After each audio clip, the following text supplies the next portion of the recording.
Welcome back. Good morning. If you're watching this in the morning, I know I'm here in the morning here at Beavercreek Wildlife Area. It's a place that's it's more suited towards hunting, and I'm actually happen to be going probably at the beginning of what would be considered hunting season here in Ohio. But it's a very, very small, it's quaint, like 172 acres. It's not too big. But the good thing about wildlife areas is that you can freely roam. There's really no truly kind of marked trails.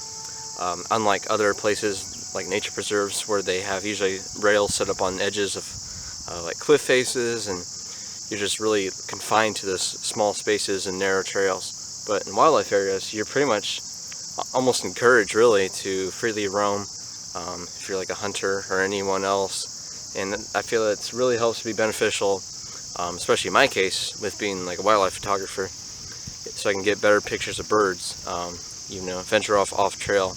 Definitely wearing wading boots or chest waders and of some sorts. Today I got a little bit of an unusual garb on. I'm just kind of experiment with it. It's actually this ghillie suit. It's pretty affordable, and I'm finding it does the job pretty well. It's not really breathable, of course, even though it has this thin layer of mesh on the inside. But just right now, as the sun's already risen up, it's just getting really kind of hot and sweaty. But I mainly wore it for the very, very beginning, early morning, right before sunrise, if I saw any kind of, different kinds of mammals like deer or coyote or even fox. But unfortunately, I did not see any of those this morning. I was really hoping for some deer, especially just because in August and September, their antlers are pretty much fully grown. So I was hoping to get some shots of that.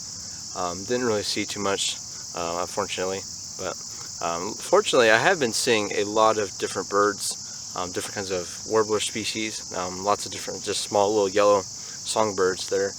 It's been very difficult to photograph them, but they've been flitting around all the different kind of brush. Other than that, I've been seeing lots of gray catbirds, red-winged blackbirds, and just other common songbirds that you may find in kind of marshy swamp habitat like this, or anywhere really, like northern cardinals and anything of that sort. So this site in particular was acquired in the 1980s with the help of the Nature Conservancy, and it was later given over to the Ohio Department of Natural Resources and the Ohio Division of Wildlife, and that's kind of where it's at now. That's the main organization in the state that kind of maintains this, and it's a pretty nice spot. It has definitely some clear marked out areas where it's been mowed or cut down that you can kind of walk through freely, but there's definitely different kinds of habitats. Like I said, there's a little bit of swamplands, some other kind of just marshy habitats, and some shrub wetlands. There's even like a little bit of a small constructed fen over on one side of the entire wildlife area. And up front towards the parking lot, there's a small little prairie. So if you want to see grassland songbirds, and then later on they've constructed a fourth and even a fifth wetland. And one of those actually became this very beautifully forested wetland that's pretty much has lots of standing water 3 or 4 months out of the year. Typically hunters go here for fur bearers, so typically like I said, different kinds of mammals like deer, and then also waterfowl, different kinds of ducks and teal. So like I said, it's 172 acres. It's not too big. You can definitely do this, and you can spend a few hours here easily if you take your time and slow down, especially if you're photographing or hunting. And you sit down and kind of hide in a spot. It's not too bad of a spot. You also get different kinds of open water, different kinds of species like egrets, different herons. You could even see dragonflies here, which is pretty cool. Common anything from a wetland system, especially since this is along the Beavercreek wetland corridor, and the Beavercreek runs right through it. So you definitely get all the different kinds of wetland, just kind of habitat and wildlife as well. And for the developed trail length, it's only about 3/4 of a mile, so it's not too big, but you could definitely, like I said, cover a lot of ground, and you can probably fortunately see a lot of different things, like I am today. Definitely with the bird migration for autumn kind of slowly coming underway now, but starting to pick up. I've been seeing lots of warblers, and I've been trying to get different photographs, but it's been very difficult because this is a wildlife area that I'm not too familiar with, and the few times I have come here, really haven't been too successful, honestly. So this is a place I seldom go to. So other than that, we're probably going to spend a little bit more time here, just kind of get more familiar with the location, and I'll show you around, of course, and hopefully get a few decent maybe bird photos. But holding my breath on that. But yeah, we'll see. We'll see what happens.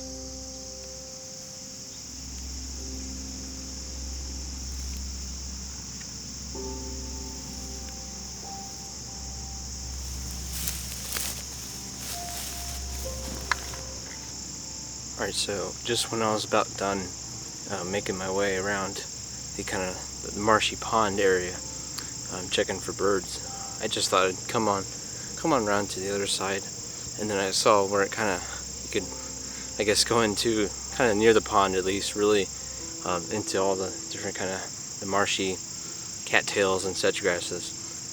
And that's when I saw, I don't know how many points it had, but it's a pretty large buck. It's pretty large antlers on it, and it pretty quickly heard me. It didn't hiss or anything, but it did kind of just slowly make its way, kind of started moving away outside of the marsh. So that's when I put on the headdress and started really kind of, not so much give chase. I mean, I don't want to scare it away, but started moving towards, the direction it left to, which is pretty much back where I started over here. But I don't see it right now. I'm not sure if I should just stake out right here and just wait. It might be the best place or best thing to do. Be a little more patient, but yeah, I don't know. I don't know what I'm gonna do here, or if I should just go straight towards it. I mean, the direction rather. But yeah, it had definitely some pretty large antlers on it, which is pretty awesome to see, since they're kind of in the late morning right now. Yeah, I don't know what I'm gonna do here, but I think I'm just gonna slowly kind of stalk my way back over there, kind of being against the edge of the tree line. Let's see what we can do here. Yeah, where there's one, there might be more. So yeah, we'll see. See if I can make my way over there.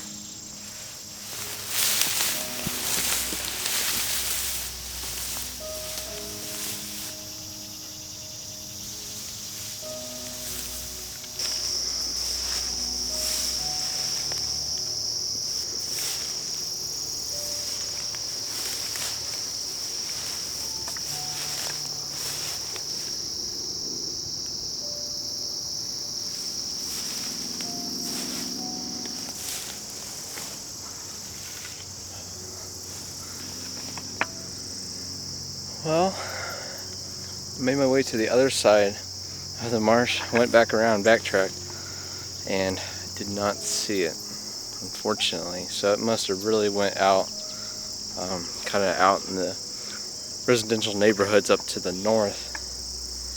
Ah, man. Would have been a great shot, but I don't know. We'll see what else we can find.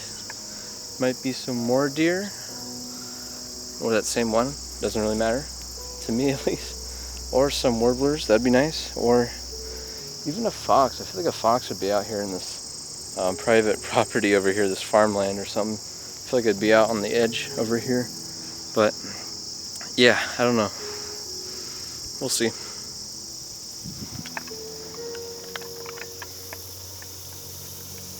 Alright, I've decided to come back to the original spot I was going to before I saw the deer. I kind of went a little farther in, and I'm just kind of right beside this cattail marsh over here. And I'm hoping to, I don't know how long, but we'll see if I can stake out this location. Maybe see if the deer comes crossing through again, or, another one, or one or more. We'll see. So far, nothing. But that's wildlife photography, and pretty much in a nutshell it's a lot of patience, and you gotta work with the animals, because for the most part, unless if you get really lucky and get some serendipitous moment, they're not gonna work with you. So yeah, we'll see. As I wear this really heavy ghillie suit right here out in the open of the sun. And it's only going to get hotter from here on out, but yeah, we'll wait it out for a bit and see what we can figure out.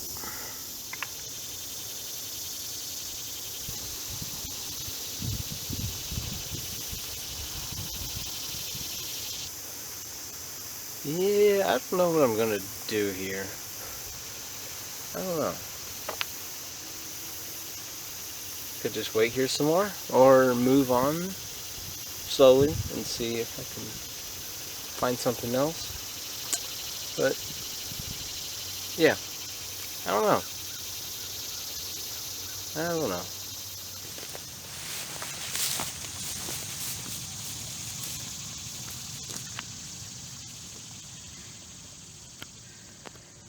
Alright guys, yeah, that was a little bit of a bust, unfortunately.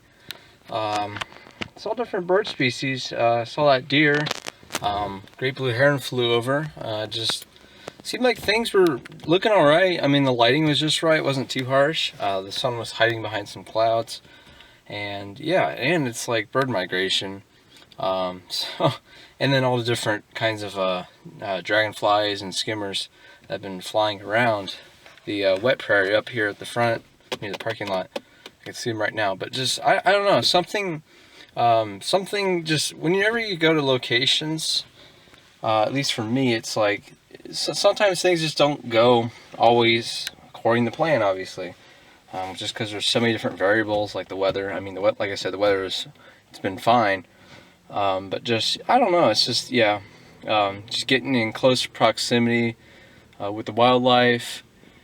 Just really just difficult, I don't know, things, just, you know, it's all the different variables, and not to ramble on for too long, but yeah, it's just like sometimes it doesn't always align perfectly. So I pretty much only ended up with a handful of doc shots or documentation photos of some different birds.